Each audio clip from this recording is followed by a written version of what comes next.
Fala galera, como é que vocês estão? Pô, espero que esteja tudo bem com vocês. Hoje eu tô aqui com mais uma convidada. Conheci ela numa situação inusitada, que meu cachorro comeu um pano e ela foi anestesista da remoção do pano. Então, ela vai contar um pouquinho da história dela, um pouquinho de como é que é o dia a dia de uma veterinária. Então, cara, muito obrigado por aceitar. Queria dar boas-vindas a Thaisa Schroeder. O nome dela é difícil, gente, é Schroeder, né? Isso, Thaisa Schroeder. Muito obrigada pelo convite, é um prazer estar aqui. A situação foi realmente inusitada, não apenas uma, mas duas vezes em Duas menos vezes, pois de que é. um mês. Foi mais ou menos. Foi um intervalo mais ou menos de um mês. Triste, né? Triste. Mas ainda bem que deu tudo certo. Cara, quem que é a Thaisa que você se enxerga, sabe? É, pergunta existencial. É bem existencial, é bem existencial. Acho que muitas vezes a gente nem para muito para pensar sobre tudo isso, né? E é uma pergunta boa, assim, de responder. Eu não sou a pessoa que teve o sonho de fazer veterinária desde criança. Isso é muito comum dentro da minha área de profissão. Assim, eu tenho inúmeras colegas, né, de turma que sempre quiseram fazer veterinária. E esse não foi o caso para mim. O que não significa que eu não sou apaixonada pelo que eu faço hoje, mas é que realmente não começou assim para mim. Então, eu era muito das exatas, a escola inteira, o colegial inteiro, muito das exatas. Eu fiz vestibular primeiro para engenharia aeroespacial na UFMG. E eu cursei um semestre para saber que não dava para mim, que eu gostava de exatas, mas que eu não queria ter nada a ver com aquilo. Ai, E aí, assim, nessa época eu morava em Minas Gerais. Eu tenho uma infância assim, um pouco cigana. Eu me mudei muito entre Brasil e Estados Unidos, me mudei algumas vezes, inúmeras casas, cidades. Então, assim, eu não tenho muitos vínculos de infância, mas ao mesmo tempo eu ganhei uma experiência de vida diferente, eu acho. E nessa época, em Minas Gerais, uma situação particular me chamou a atenção para a veterinária, porque até então eu nem pensava nisso. Mas lá estava tendo um problema muito grande com leishmaniose em cães. E a leishmaniose é uma doença que transmite para o homem, é uma zoonose, né? Transmite para o homem através de um mosquito. E a população estava sofrendo com isso. E daí a prefeitura começou uma campanha de identificação dos animais positivos para diagnóstico. E eles passavam de casa em casa coletando o sangue do seu animal. E se desse positivo, eles voltavam assim no dia seguinte, na semana seguinte, e simplesmente levavam o seu bicho e você nunca mais o via. Ia para a eutanásia coletiva. Então foi uma coisa assim caramba. que eu achei assustador. Eu não sabia nem que essa doença existia. E aquilo me chamou a atenção para a veterinária. Eu fiquei, gente, será que não tem nada que se possa fazer, né? Pelos bichos, pelas pessoas que estão ficando doentes por conta dos bichos. E isso foi o que me levou à veterinária. Entendi. Isso foi quando na sua vida? Foi mais ou menos em qual época? Isso eu tinha uns 15 anos. Eu fiz Entendi. vestibular, o meu primeiro vestibular com 15. Aí eu fiz, perdi um ano por causa da engenharia na UFMG, aí eu fiz vestibular novamente com 16. Entendi. Então você já tava decidindo quais rumos você ia tomar bem nova, né, cara? É... Eu terminei a escola cedo, assim, eu acabei pulando essas mudanças todas, eu acabei pulando série e ficou uma coisa meio fora do padrão, assim, aí eu me Entendi. formei antes do tempo. Entendi. Aí dentro dessa, você falou que morava, era Minas Gerais, você mudou para vários estados do Brasil, né? Teve algum colégio que você passou te impactou de forma que você vê assim como uma forma positiva, sei lá, acho que você tinha uma interação maior nele, fazia mais atividades, chegava a fazer, sei lá, eu, por exemplo, eu estudei no Pedro II, então tipo, tinha muita coisa que para mim foi muito positivo, tipo, a música naquela época entrou um pouco mais na minha vida, eu tive mais contato com outras pessoas, então, tipo, foi uma experiência muito enriquecedora pra mim. Teve algum que você consegue ver, assim, como enriquecedora na tua vida? Tem sim. Eu, nos Estados Unidos, estudei numa escola que foi onde eu aprendi a gostar de ler. Uhum. Eu acho que no Brasil a gente às vezes tem, acho que pouco esse costume, não sei. Lá fora eu via todo mundo lendo, assim, uma coisa absolutamente normal. Crianças de 7 anos lendo O Senhor dos Anéis e eu, nossa, que livro imenso, sabe? Nunca imaginei que isso era possível e o hábito de leitura que foi reforçado em mim lá, eu carrego até hoje. Eu sou viciada em livros, eu tenho uma coleção imensa aqui na minha frente. E, enfim, é um hobby meu. Compro livros, compro mais livros do que consigo ler, mas tá bom. Esse me Então, marcou bastante. isso foi lá nos Estados Unidos mesmo. Cara, tipo, aproveitando que não é comum, assim, eu entrevistar pessoas que estudaram, tiveram essa oportunidade de você comparar os dois métodos de ensino, né? O que que você vê de mais diferença, assim, entre o ensino americano, o ensino estadunidense e o ensino brasileiro?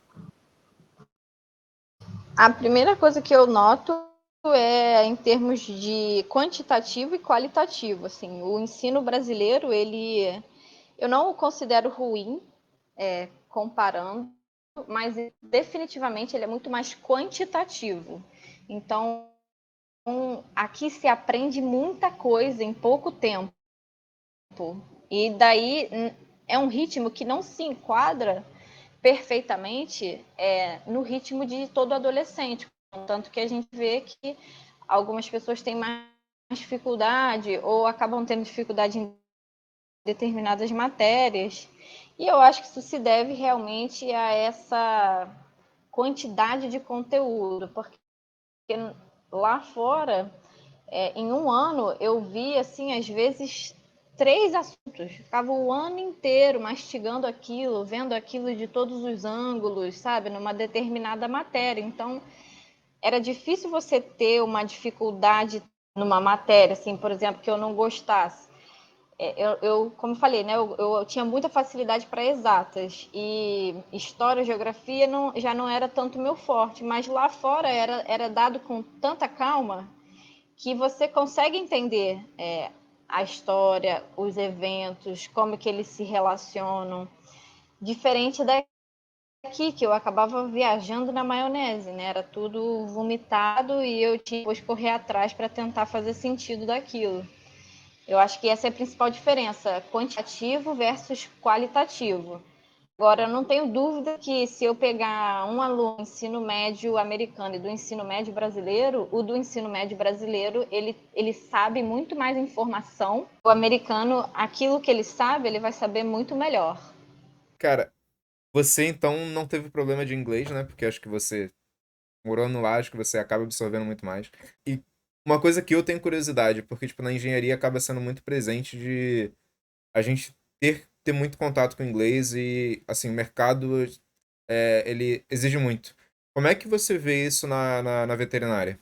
Totalmente, assim, eu acho que para qualquer profissão hoje em dia é indispensável, mas falando da veterinária, não tem nada que eu leia, não tem nenhum artigo, assim, relevante que vai estar em outra língua que não o inglês. Então tem que saber congressos em inglês, assim, a gente tem que estar por dentro, senão, infelizmente, a gente fica para trás mesmo do que está sendo lançado de novo, do que está sendo discutido nos meios científicos, tudo vai ser em inglês. Cara, então, voltando pro que eu normalmente pergunto, como é que foi sua preparação pro vestibular? Você falou que primeiro você passou para engenharia aeroespacial, né, na UFMG. E como é que foi sua preparação para passar tanto para engenharia quanto depois você decidindo fazer veterinária? Como é que foi essa preparação para você passar para veterinária?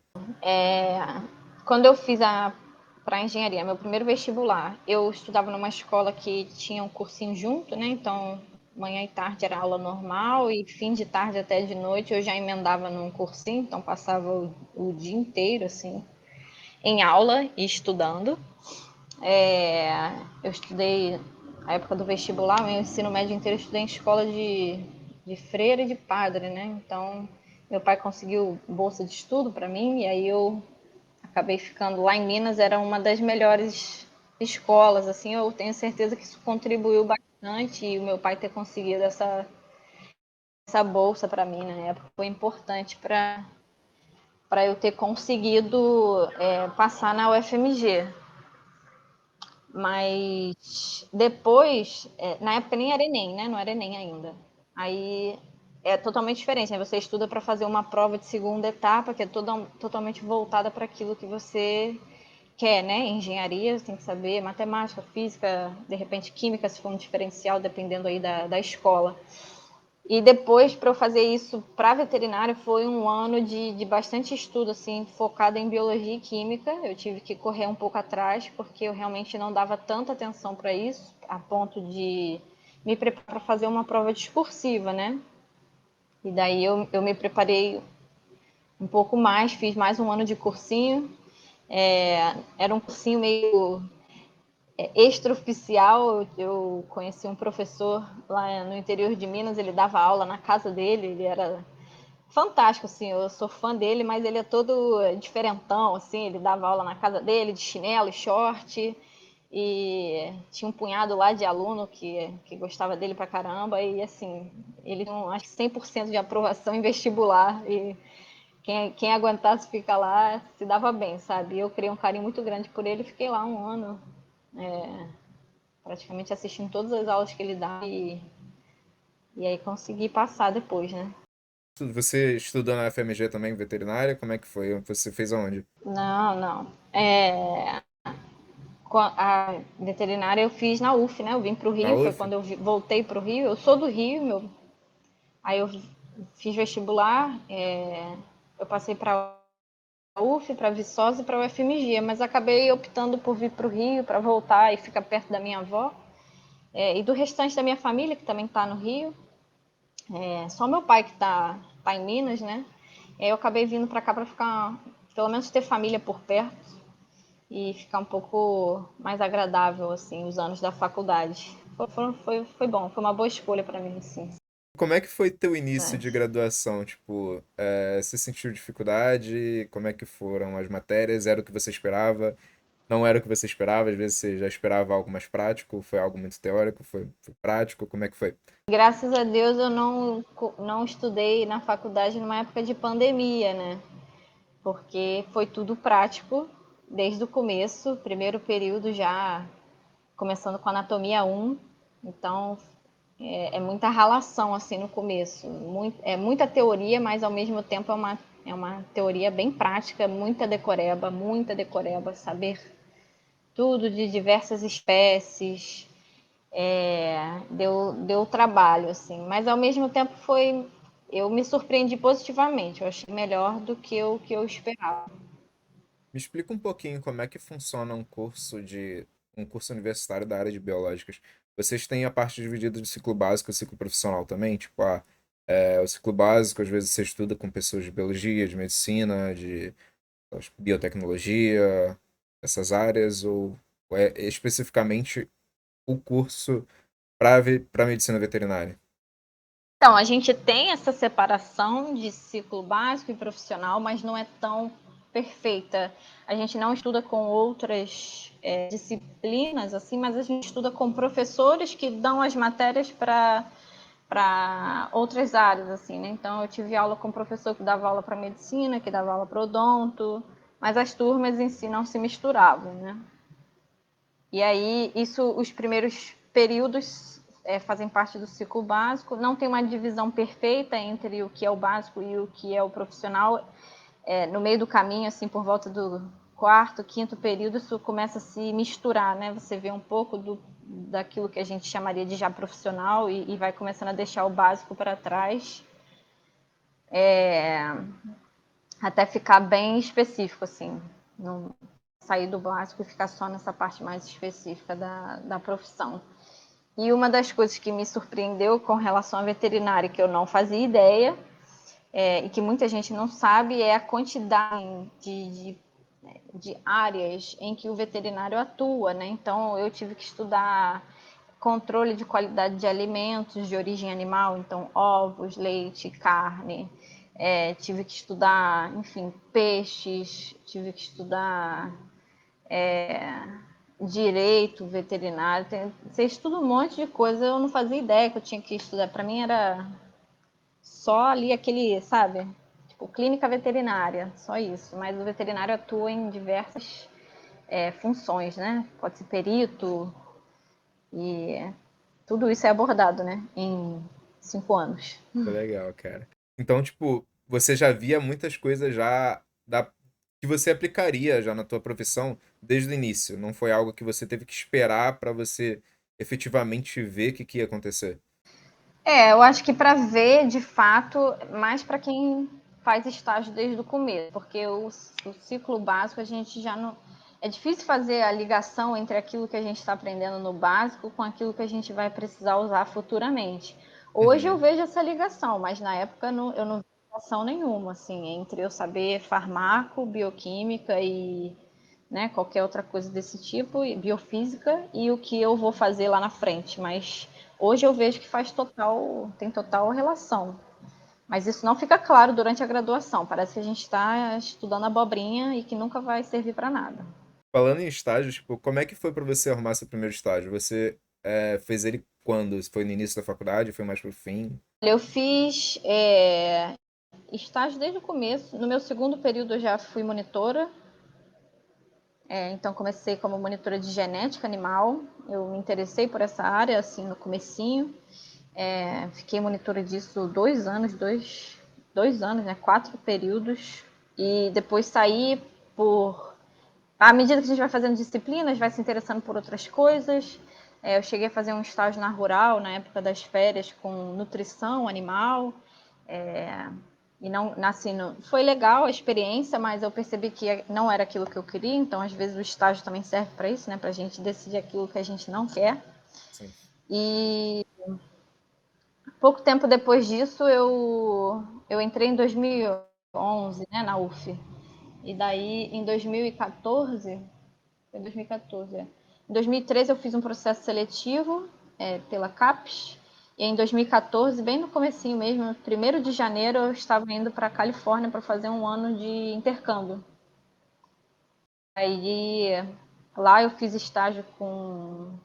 Eu estudei lá, né? Fiz um ano lá, cursei o ano e fiz estágio com produção de leite, gado leiteiro, foi muito legal, com reprodução de equinos, que foi bem legal também. E, e é isso, eu fiquei muito com gado e com equinos. E boa parte da minha graduação eu foquei em equinos. A parte de cães e gatos veio para mim um pouco tardiamente. Entendi. Eu até vi isso, né? Que hoje você publica bastante coisa de conteúdo de veterinário no seu Instagram, né? Então, tipo, eu vou acompanhando até a parte que eu sou um pouco sensível com essa parte de sangue, essas coisas assim. Então, tipo, até a parte que não mexe muito comigo, eu vou acompanhando, né? Então, tipo, eu vi que você tinha Sim, comentado que você trabalhava muito com essa parte de animais de grande porte, né? Tipo, eu queria também saber. Até pensei que você tinha começado a ver isso na Rural. Você falou agora, né? Eu pensei, tipo, fiz a conexão na minha cabeça, pensei, pô, acho que ela viu isso na Rural. Mas acabou que você trabalhou efetivamente lá nos Estados Unidos, né? E depois você, quando voltou pra casa, você continuou trabalhando com isso? foi. Aí assim que eu voltei para o Brasil, eu fui lá no Jockey Club do Rio, pedi um estágio, na cara de pau mesmo, eles me deram. Eu comecei poucos meses depois, abri uma vaga, eles me chamaram. Aí eu comecei, fiquei lá um bom tempo também. Fui até efetivada, é um estágio que tem remuneração, né? Foi uma experiência muito boa para mim também. Conheci muita gente legal. Fiquei um bom tempo lá com essa parte de equinos. Foi o que eu me apaixonei, foquei nisso. É, e o meu amor pela anestesia surgiu com cavalos, na verdade. Eu ainda tinha pouco contato com clínica de pequenos animais, né? E não fazia assim muitos estágios especificamente com isso. Eu acompanhava um pouco a rotina do hospital da UF, mas pouca coisa. Fiquei ali muito com equinos e quando eu vi um cavalo assim de 600, 700 quilos, né, sendo anestesiado, eu fiquei assim, gente, como que a gente consegue fazer uma coisa dessa, né? Que Sim. incrível. Como que isso funciona? E dali eu comecei a me interessar especificamente pela anestesia, né? Anestesia em equinos e como que isso funcionava. Eu cheguei aí para o Canadá e depois eu fui para o Texas, né? Eu fui para o Canadá 2 vezes, depois fui para o Texas com equinos para fazer estágio, trabalhar com equinos, tanto a parte anestésica quanto a parte clínica e cirúrgica, né, de equinos. Foi muito bom para mim. E assim, quando eu voltei, você acaba sentindo um baque de realidade, né? A realidade lá fora é uma, aqui no Brasil é outra. O Uhum. mercado de trabalho para equinos é bastante restrito, principalmente para quem mora numa cidade grande, né? Como o Rio de Janeiro. Se você não pretende sair do Rio e ir para o interior, você fica limitado a trabalhar com a população de equinos.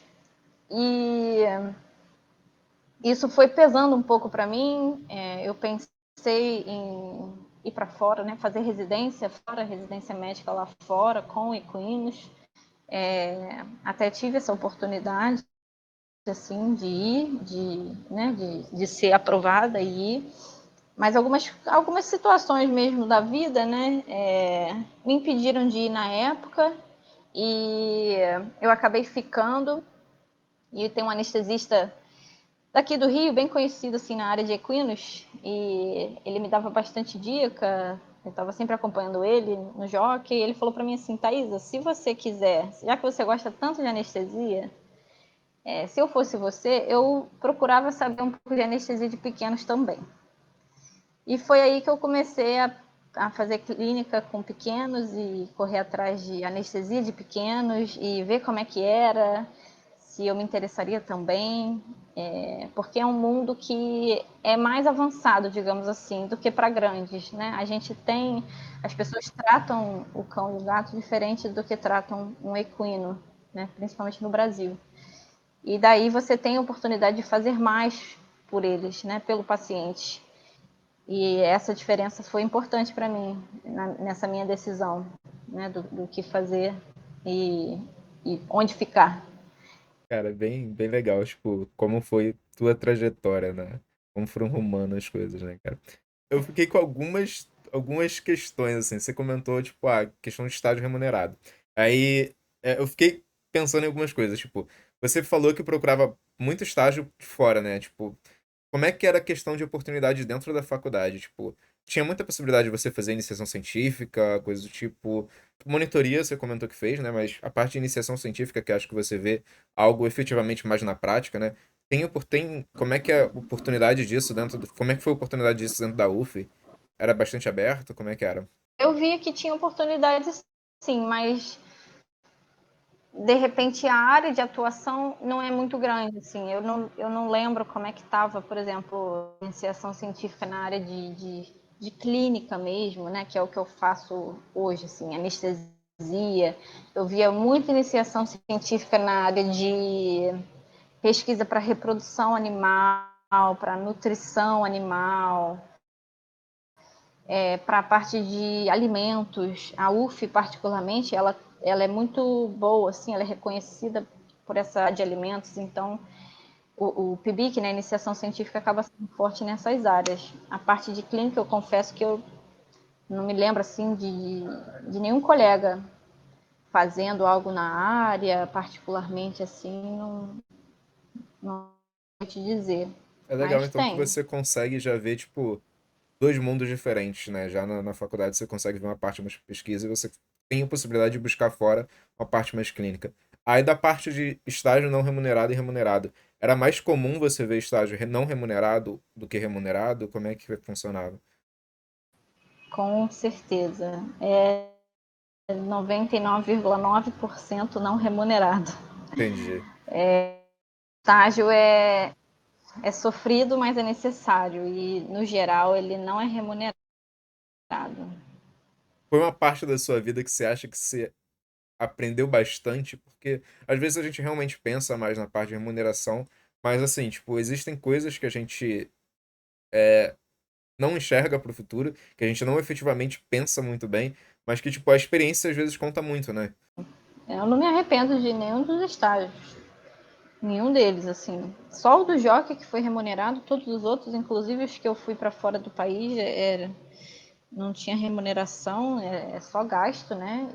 Mas todos valeram a pena. E os que eu fiz aqui no Rio, né, pelo Rio mesmo, conta muito, não só pela experiência daquilo que você aprende de fato, mas também as pessoas que você conhece, elas te ajudam muito lá na frente. Você às vezes nem imagina uma pessoa que você conheceu ali um mês no estágio e, sabe, você nem fala muito com ela e lá na frente ela ressurge, de repente te chama para trabalhar num lugar.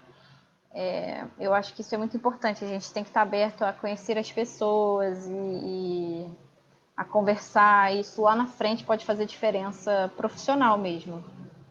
A outra conexão que eu fiz, às vezes é até um pouco distante, assim, porque eu falo na minha posição de leigo, né? Você falava que você já era boa em exatas. E como eu penso assim, quando eu penso em anestesia, eu acho que tem que ser uma parada muito precisa. Então, tipo, você acha que isso foi uma facilidade na tua vida de você fazer essa conexão, tipo, eu segui veterinária, mas eu já era boa com exatas, então, tipo, anestesia é um caminho que pode ser bom pra mim. Eu acho que não foi uma decisão consciente pensando nisso, Uhum. mas eu acho que a gente tende a gostar daquilo que a gente faz, ou pelo menos tem possibilidade de fazer bem, né? Ninguém gosta de ser ruim em alguma coisa. E toda pessoa, cada um tem uma facilidade, tende para alguma coisa, né? E eu acho que a parte da anestesia, isso foi sim uma facilidade muito grande para mim, para cálculo de dose, diluição de soluções, coisas que eu vejo que realmente as pessoas têm dificuldade, né, dentro da área de biologia, e eu tive uma certa facilidade para visualizar tudo isso e fazer esses cálculos, né? Outra pergunta de leigo, né? Tipo, é parecido com medicina, né? Depois vocês têm que fazer especialização e tudo mais. É isso mesmo, né? Isso. Como é que foi sua Então, especialização na área? na veterinária, diferente da medicina, né, ainda não é obrigatório o veterinário ter uma residência médica, residência mesmo, né?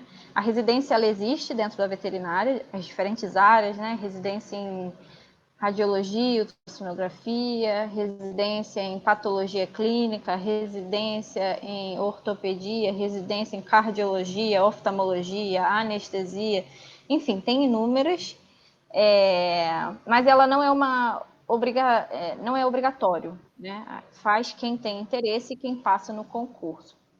As universidades que oferecem são as universidades públicas, né, federais ou estaduais no geral. E, e daí, ou você faz residência, ou você pode fazer uma pós-graduação. Isso vai depender aí de escolha pessoal, ou enfim, como que é a sua vida, a circunstância da vida de cada um, né? A escolha de o que fazer. Eu fiz pós-graduação, assim que eu me formei, eu já entrei para o mercado de trabalho, comecei a trabalhar. E daí a residência para mim acabou ficando distante, porque eu teria que parar de trabalhar, teria que ganhar menos, né? E daí eu já morava sozinho, já tinha as minhas responsabilidades e não teria como eu dar esse passo financeiro, digamos assim, para trás, né? Porque eu tenho certeza que para a educação teria sido um crescimento profissional muito grande para mim. A curva de crescimento, sim, é exponencial dentro da residência.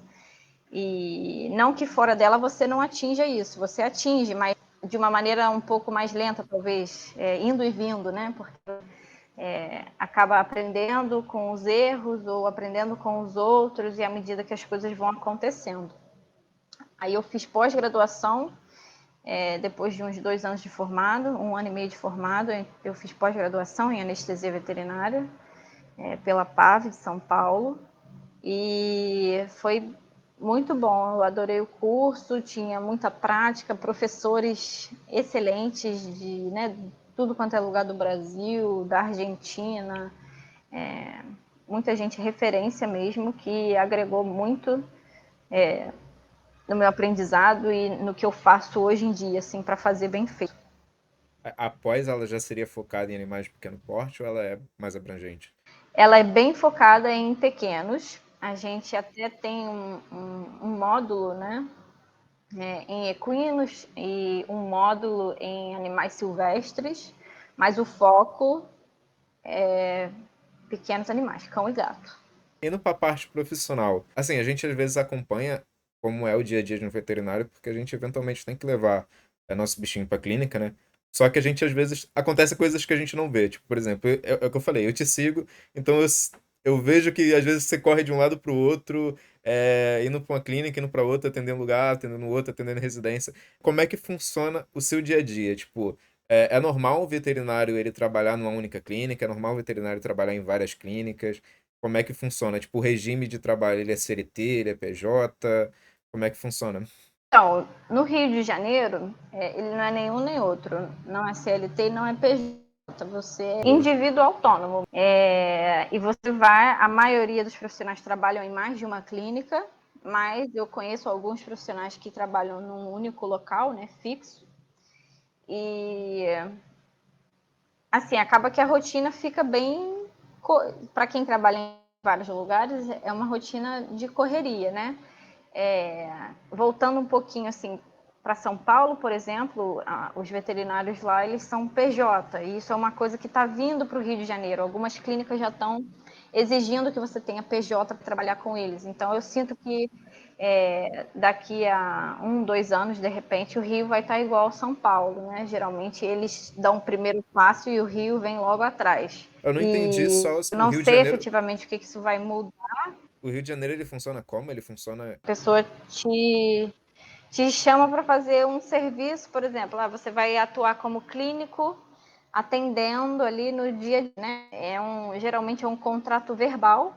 A pessoa fala que o que ela propõe, você aceita ou não, né? E vai trabalhar tais dias. Aí você faz o regime ali de acordo com o que você pode e com o que a clínica está te oferecendo, né? Se você vai por exemplo, eu no começo eu fazia plantões 24 horas 3 vezes na semana, terça, quinta e sábado. Então, entrava na terça, saía na quarta, entrava na quinta, saía na sexta, entrava no sábado, saía no domingo.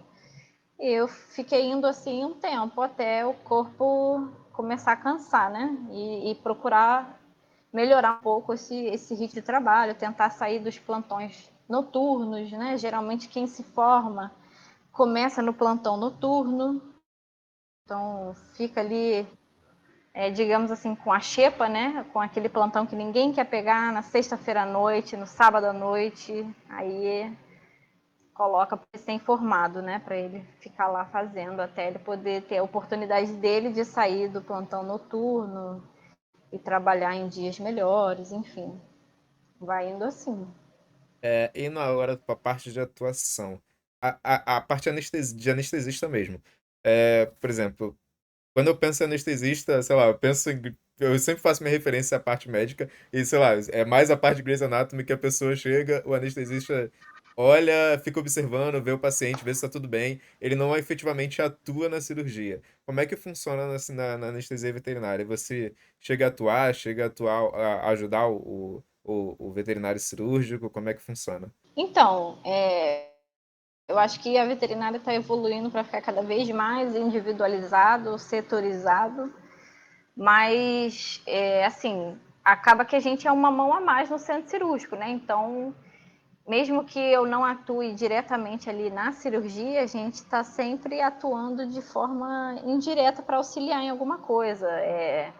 O cirurgião solicita um material para a gente abrir, a gente abre o material estéreo para ele. Enfim, a gente está ali, né, para fazer o que tiver que fazer. Eu tenho colegas que têm um conhecimento amplo de parte cirúrgica, né, mas que são anestesistas e que às vezes auxiliam também, assim, numa emergência. Mas no geral, o nosso foco é realmente monitorar o paciente, garantir que ele não vai sentir dor, que ele está ventilando bem, que está tudo bem com ele e deixar o cirurgião também despreocupado para poder fazer o que ele tem que fazer, né?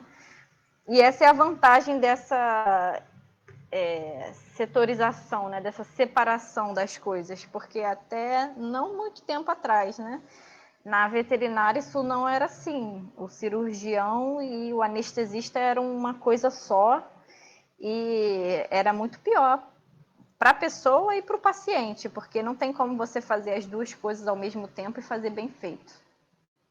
Você consegue pensar, assim, de cabeça, em alguma experiência assim, que mais impactou na sua vida, na sua carreira? Pode ser experiência de algum caso que você pegou, ou algum estudo.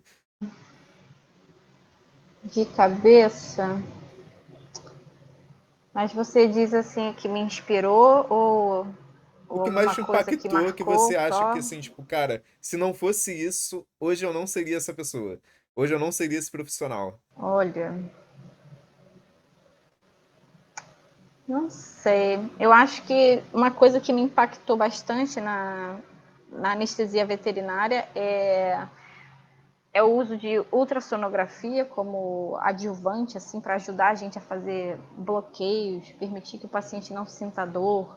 Primeira vez que eu vi o ultrassom sendo usado para essa finalidade, eu fiquei bem impressionada, assim. Eu achei aquilo fantástico. É uma área que eu tenho um grande interesse. Eu faço na minha rotina, estudo, né? Hoje mesmo fiz o dia inteiro aí de um curso para me atualizar com relação a esses bloqueios guiados por ultrassom.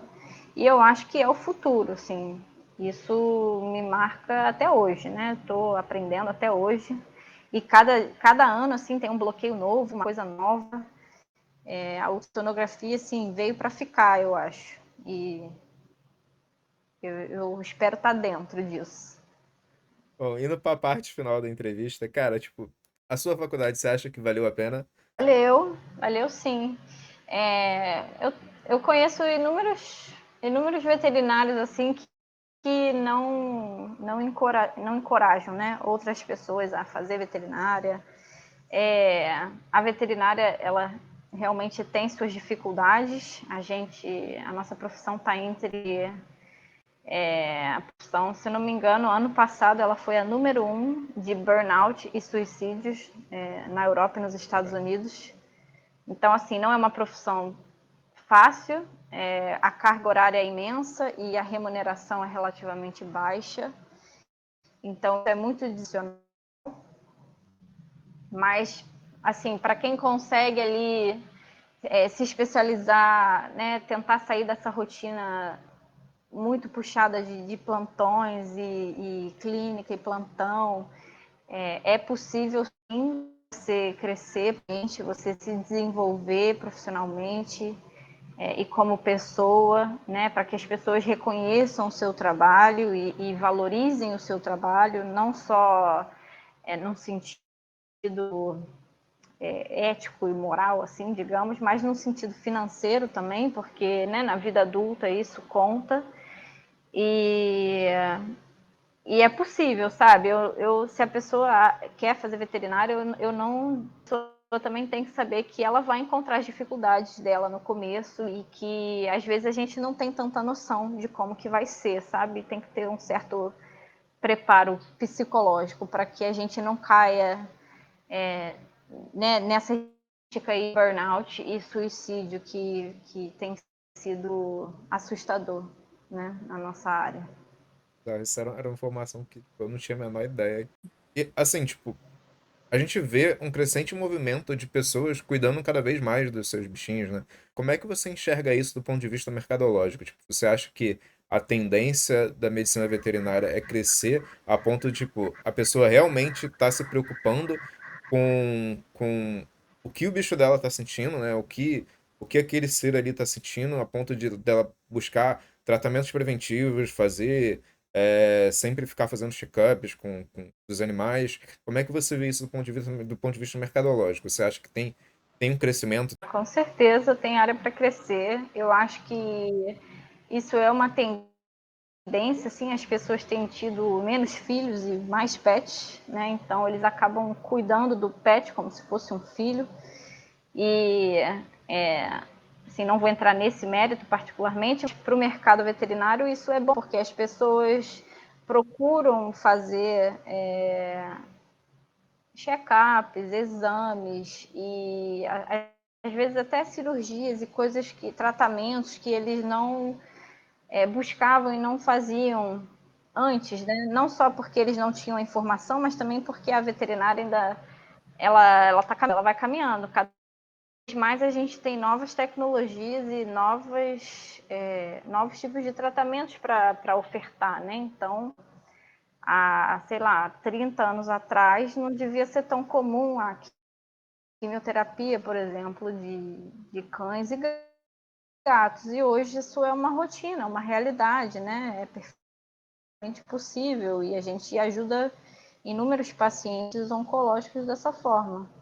Anestesia, a mesma coisa, né? Inúmeras áreas. E, sim, pensando no mercado, eu acho que isso é bom para a veterinária. A gente tem que acompanhar essa demanda do nosso público, né?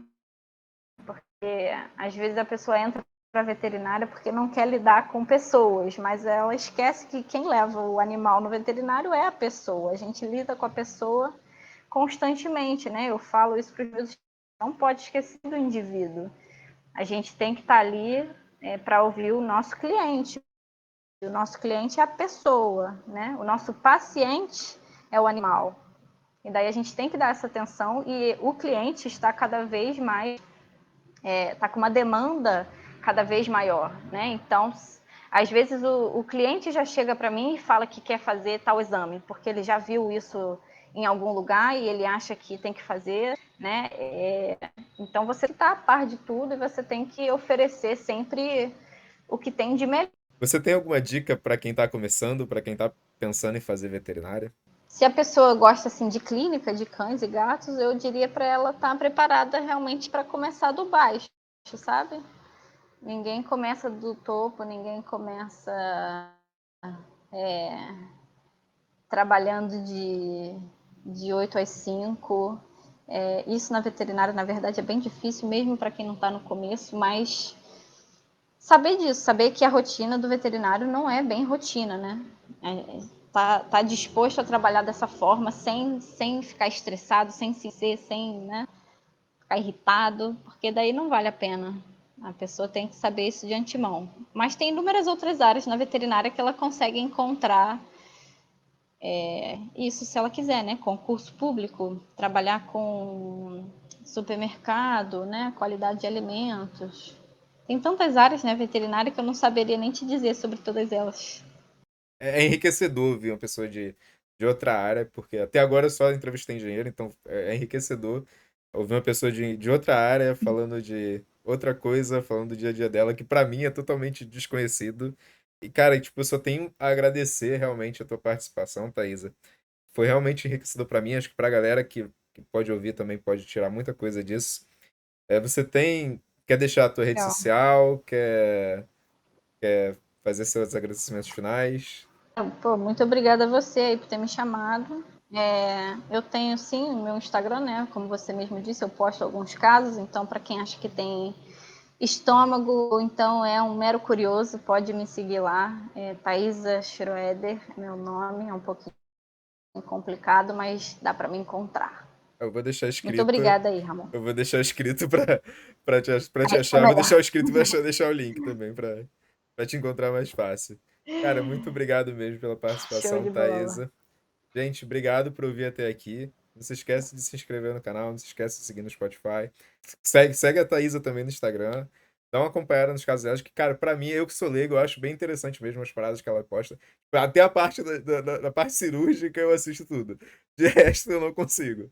Tem coisa que ela coloca, tipo, coloca, conteúdo sensível e tudo mais, mas às vezes aparecem essas coisas que eu não consigo seguir. Mas pra quem tem curiosidade de entender um pouquinho de como é que funciona o dia a dia, cara, é bem interessante o conteúdo que ela posta. Obrigado de novo, Bola, muito Thaisa. obrigada. Tchau, tchau, gente. Abraço.